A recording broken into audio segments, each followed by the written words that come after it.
Ang ikatlong kabanata po ay tungkol sa pag-ibig. Natutuwa po kayo kasi medyo may kapilyuhan po na meron pong double meaning. Katuwaan lang po.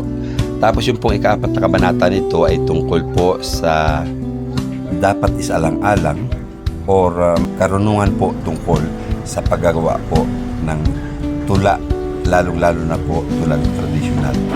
Yung pong sukat, yung tugma, yung pong sisura, yung pong antas ng tugmaan, ganun din po yung mga tayutay, idioma, at saka po tinuro ko rin po dito karamihan po ng iba't ibang uri ng tula.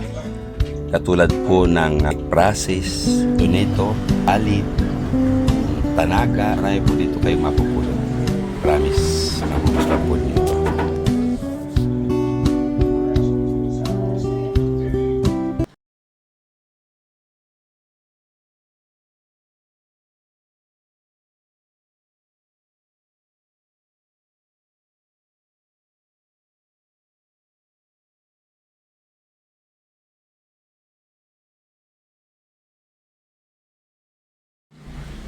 They